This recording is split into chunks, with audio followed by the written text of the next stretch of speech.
Welcome back to the deep dive. So today, we're doing something a bit different.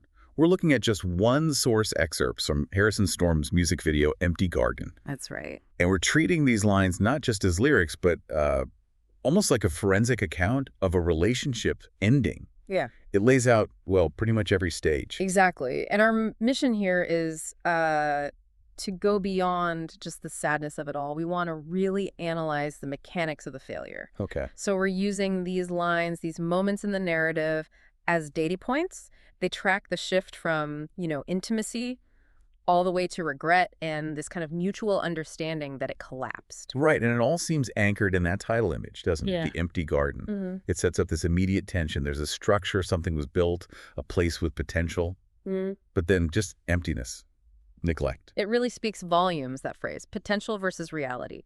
But interestingly, before the narrator even gets to that big metaphor, they pull us right into these really raw physical memories. Yeah, the immediate stuff. Framing the end with how it felt physically. I noticed that too, how fast comfort becomes costly. He remembers, held you in my arms wide awake, which sounds, supportive. Sure. But then immediately it's shoulder aching.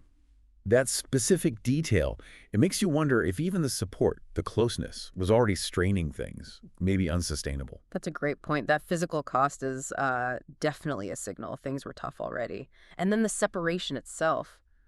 Wow.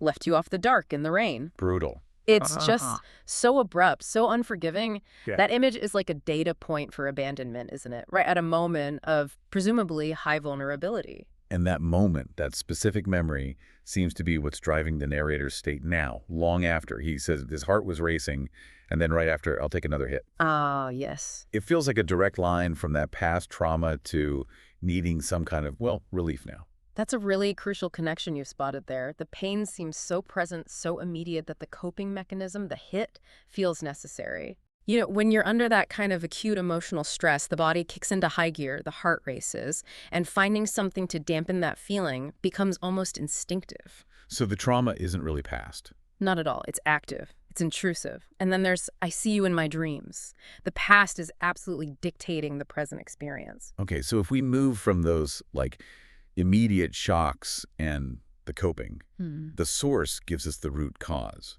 That phrase again, although we had an empty garden. The core issue. It's more than just sad. It feels like a failure in design or maybe maintenance.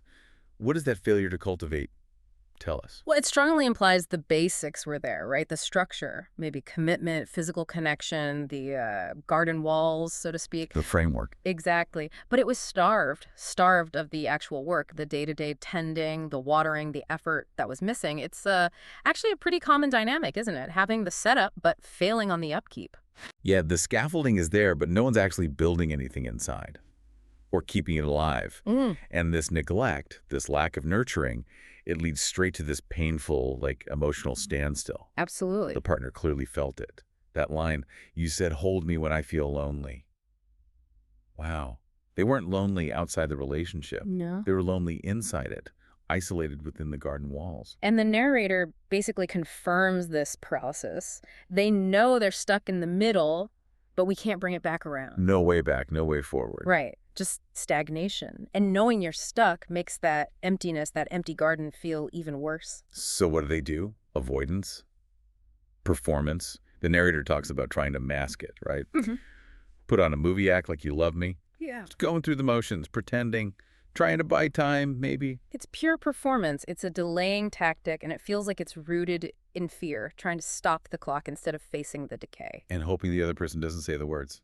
Exactly that plea. Don't say goodbye. Just trying to freeze everything, even if it means living a lie for a bit longer. There's a shift here, though, isn't there? Yeah. We go from that sort of desperate pretending to this really deep self-blame. The narrator suddenly pivots. It wasn't just bad luck, this empty garden. It was a choice, or rather, a choice not to act. Where does that accountability come from? I think it comes when the avoidance breaks down. The realization hits that the missing piece wasn't external. It was their effort. The decline is laid out. Because when we fell behind and I didn't find it, the it being, maybe the will, the energy. The solution wasn't hidden. It just wasn't pursued. But the line that really cuts deep, the one that defines the whole breakdown for me, is what comes next. I know you know I didn't even try. Yes, Okay. that is just devastating. The shared knowledge of it, that's the weight. It's critical. The partner isn't just hurt by the neglect itself. They're hurt by knowing the neglect came from the narrator consciously checking out. That shared understanding that one person simply chose not to fight for it, that makes the garden die in a much more painful way than if they'd both tried and failed. Wow. Yeah, that line hits hard. The awareness is shared. And that brutal honesty, that admission, it immediately links to this thought about the future, doesn't it? Mm-hmm. This kind of reflective regret turns into, you're in my mind. Mm-hmm. Maybe next time I'll get you right. It's the lesson finally sinking in, but the price was the relationship itself. It's acknowledging the failure wasn't just about the relationship dynamics, but about how they handled the person. So they're filing away this lesson for later. Potentially. Or maybe just theoretically. Acknowledging what should have happened. Which then leads us into that late night scene. Yeah. It shows that even after it's supposedly over, that connection is still, well, it's still live. Still painful. Right. The boundaries are down. The partner calls, you called me late that night, couldn't sleep. Physical distance clearly hasn't created emotional distance. Not at all. And we get this really intense description of the partner's distress. It's physical, hands were shaking. This isn't just sadness anymore. It's anxiety, breakdown. Acute anxiety, yeah. And then that line about the eyes. Oh, yeah. The way your eyes, like, light underneath, your heart was breaking. That's incredibly evocative. It really is. Like seeing someone's core, their inner light, just shining through raw pain. It's such a powerful image of complete emotional vulnerability. And it confirms that mutual pain we were just talking about. The breaking heart is the visible proof of the loneliness they felt in that empty garden. And the narrator has to witness it. Has to witness the direct result of the inaction. And even with time and distance, the narrator admits the way you feel so real. That memory, that pain, that person, it's still incredibly vivid, still present. Okay, so let's try and synthesize this. We've walked through the physical memories, the stagnation, the avoidance, the performance, and then that final crushing self-blame. What's the essential takeaway here? What does this narrative teach us? I think the core lesson is starkly clear. The failure, the empty garden, it wasn't fate.